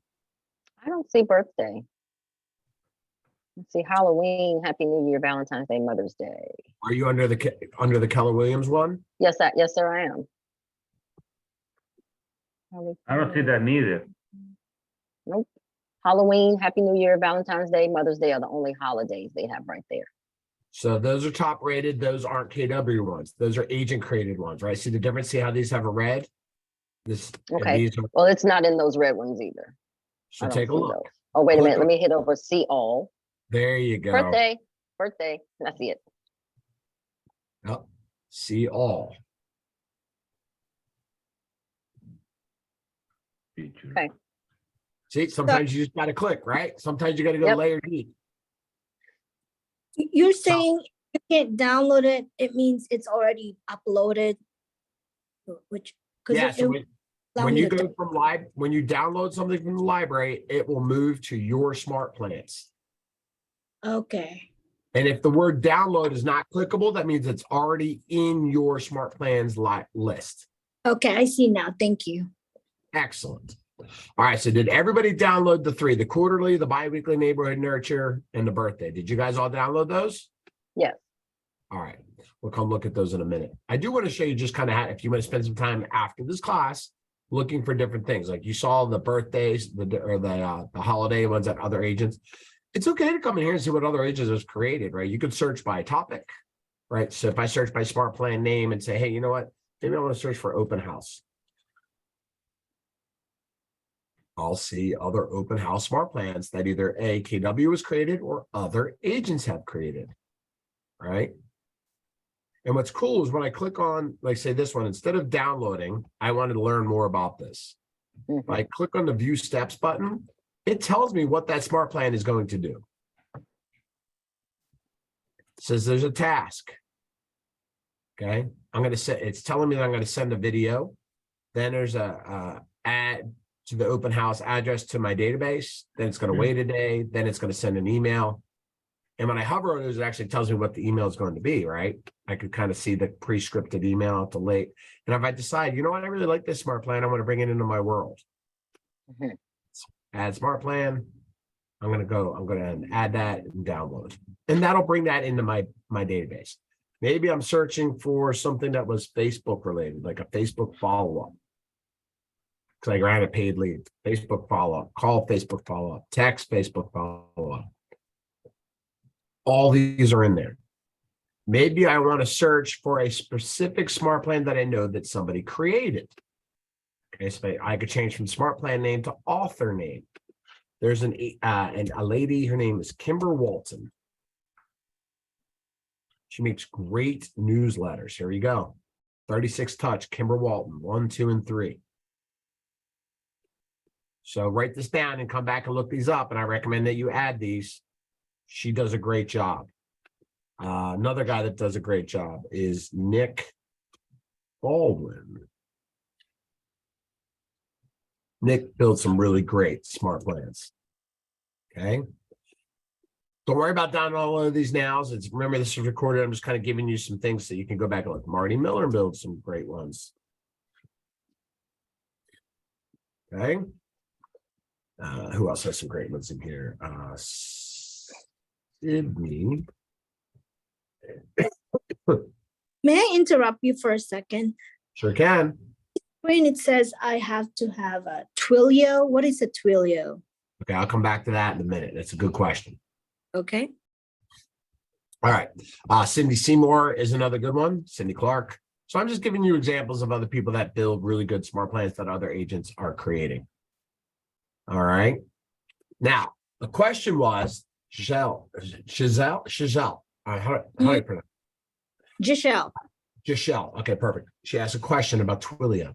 So if you notice that some of these steps are tasks, that means you have to do something. Some of the steps are phone, which means I have to call somebody. Some of them are email, which means either I got to send an email or there's an auto email that's going to get sent out. Other ones are texts. Okay. The system will send out text messages. Now, it does not send text messages from your phone inside our system because it's trackable. So it's like mass text. So Twilio, is anybody familiar with Google Voice? Mm-hmm. So Google Voice is like a generic phone number that's not your phone number, but you can use it for business. It's like a shadow number, right? Mhm. Think of Twilio as exactly the same thing, but it's just for texting. You can register and sign up and get a phone number that is textable. So when there are texts to be sent out from the system, they will be sent by that number and not from your phone number, and it'll come from the system.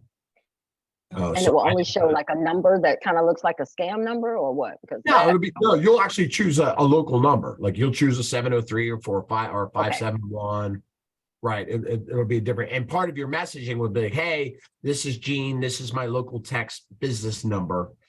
So please go ahead and do know that this is for me. That'll be like typically when I send somebody, that's the first text message that I send out.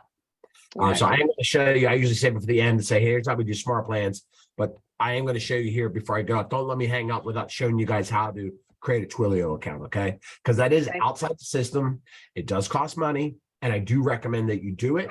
It costs you $3 to $10 a month based on the number of texts that you imagine you will send each month. I recommend that you start with just the lowest plan, which is $3 a month, and then grow from there. But I will show you how to set that up, okay? Good question, Giselle. All right, so now let's go back to your smart plans library. You will see that you added those smart plans, right? So your birthday smart plan will be there.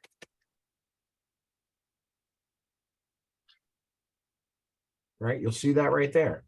Birthday smart plan. And if I click on it, now in this particular case, the birthday smart plan, I click edit, that little editing pencil all the way over on the right. Remember, the pencil always means edit.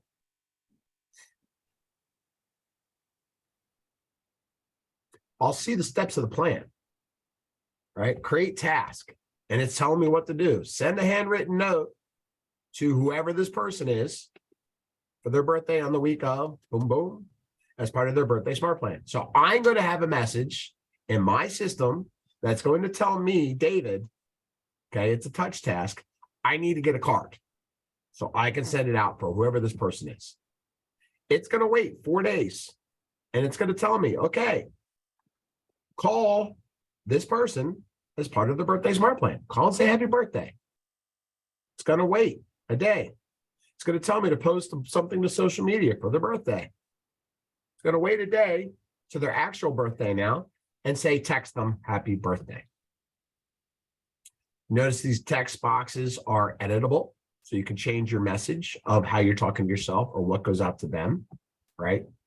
Or if it was a text, it could be happy birthday, or it could be happy birthday. Put in their name, happy birthday, Gene, right? Because it'll pull from their, so these are called custom fields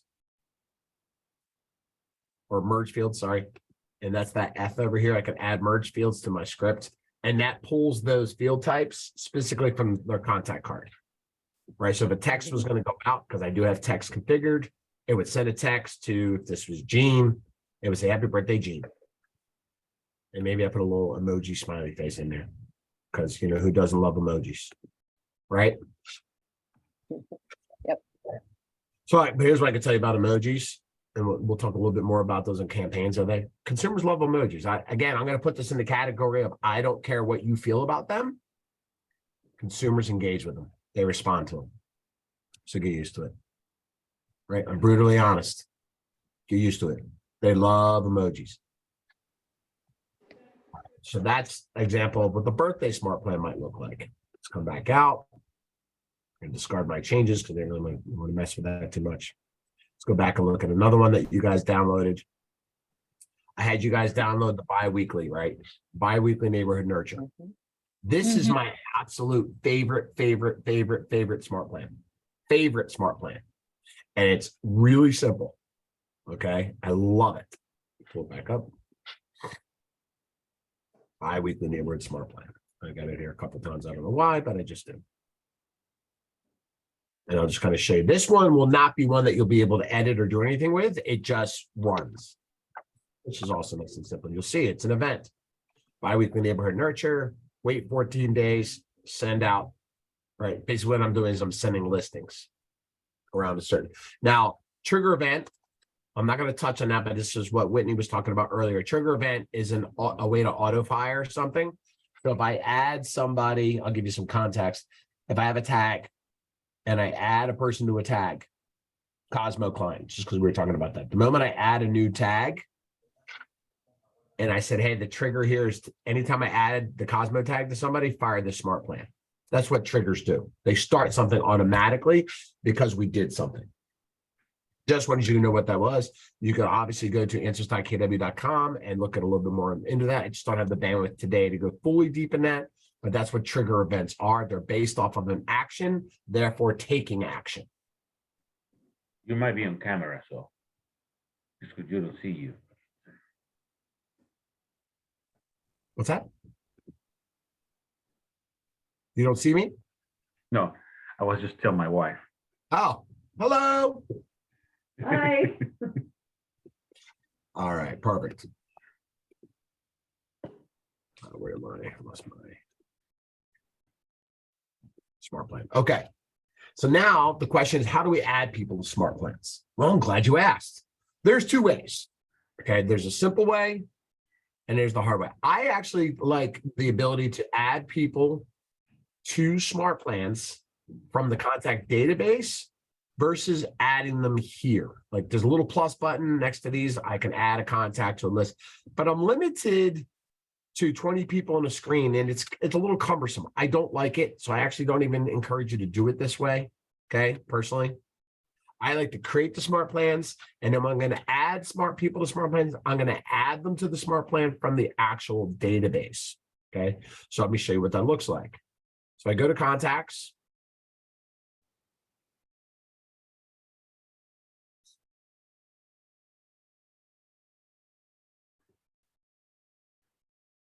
All right. And I'm going to see the list of people that are in my database.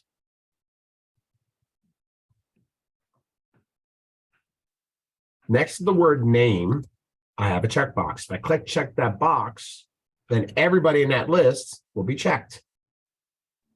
See that? Now on the right-hand side, I can look up to I can add up to 500 people if I have 500 people in my database, or I can do 10, 25, 50, or 100. I always like to set my default at 500. Then the moment I check these boxes, check it. One second. There we go. Check box. This bulk action button opens up. Add to smart plan. What smart plan do I want to add them to?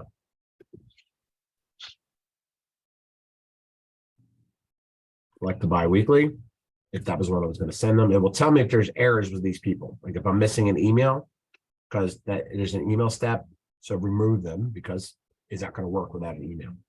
Then I'm going to have an option. And this will populate with every smart plan. You can either A, I want to start this right now, or I want to start it on a specific date. Or this comes in valuable if there is call steps, like a quarterly call plan, and there's calls involved. How many of these do I want to do each day? The reason you would stagger something, especially if there are phone calls involved, is because you can only make so many phone calls a day, or you're only willing to make so many phone calls in a day. So if I said, set everybody up on my database on a call plan, and I said, add everybody, and I start today, then it's going to tell me that these 500 people, every time there's a call step, I have to call them on that day. That obviously isn't going to work. So be conscious of the smart plan that you're running. If there are call steps involved, how many people can I actually, or am I willing to call on any given day? That way it staggers it out for you. It's a great time saving for you. The other thing you have to be aware of is the TCPA. I don't actually have the acronym, but basically it's this. Do you have permission to call these persons?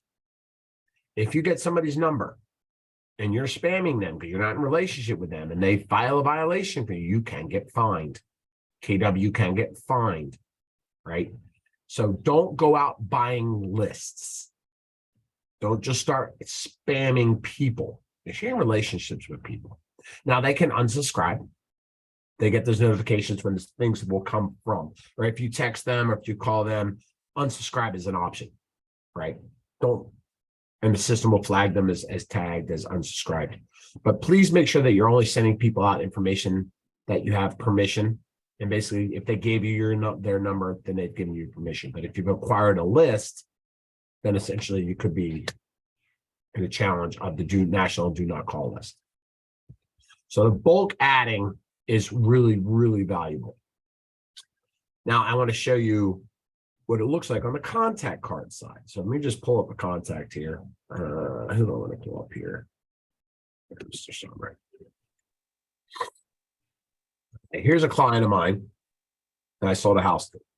I have his address in the system. Remember, we added addresses, right? When you add an address, you get their address pinned to a neighborhood on a map. Okay.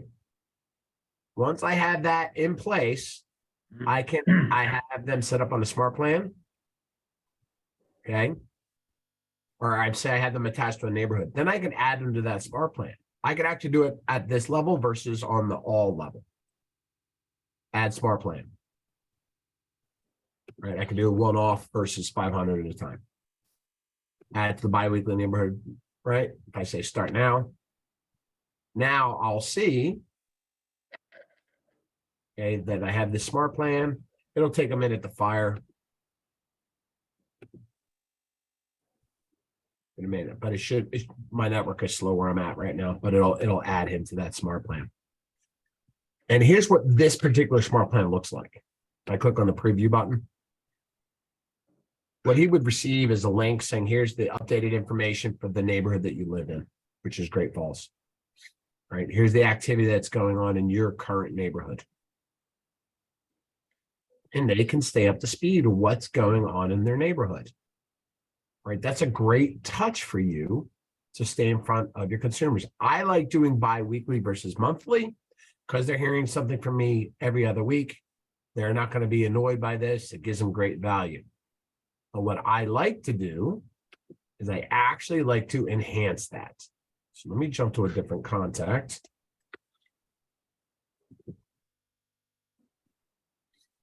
Okay. So this particular contact has a biweekly neighborhood nurture that sends them a neighborhood of where he lives, which is Ashburn Village, it sends them a list of Key West, Florida, which is where he wants to retire. Okay. And Olney, which is a neighborhood in Philadelphia, which is where they grew up. Right. So remember when we talked about the questions that you learn from people, what was their hometown? Where do they want to retire? Where do they live? So imagine sending a neighborhood snapshot to somebody every other week that shows them where they live. And in that same email, okay, they get updates of the community where they grew up as a kid. And then also in that same email, They get notifications of the community where they visualize themselves retiring. Now just think about that for a second. That's relationships. That's context. Those are things that people aren't going to subscribe to. Right? Imagine getting, if you're from somewhere else, I'm from somewhere else. I didn't grow up here in Virginia. But imagine getting an email where all of a sudden you're seeing listings from your hometown where you grew up. Maybe it was someplace where you played in the park and you rode your bikes, or you were on the swing in their tree, or maybe where you broke your leg because you played football in their backyard, or you fell out of the tree, or you had beers in the backyard. Whatever that looks like, it takes you down memory lane. The consumers love that stuff. Now, so they get that, they get updated where they live, and now they're visualizing, wow, look at this house on Esmeralda Island. Right? I can visualize myself living in this condo. Like, I'm 7 years from retirement. Do I buy that now? What does that look like? Can I do it? Can I afford it? They're having an emotional relationship with these properties online. And you're the conduit for that. So you start with where they live because you have their address. Then you get in a relationship with them, and maybe you find out where they're from, and maybe you find out where you retire. You do those things, you separate yourself apart. Because most realtors that are doing anything right now, at the bare minimum, are sending their consumers updates of activity, what's going on, or where they live. Most people are doing that. Be different. Find things out about them. Where do they want to go? Where are they from? And send those to. And it all goes in one email. They'll love you for it. Trust me. You guys like that? Yeah. That's a different way of looking at things, right? Not just sending things for the sake of sending things. It's sending things to get in relationship. You're in the business of being in relationship with somebody. So that's it. That's Smart Plans. And the one other thing, as we got 4 minutes left, as I told you, I would show you how to set up your Twilio account. So I'm going to show you how to do that, okay? So on the top right-hand side, click on your name, go down to settings.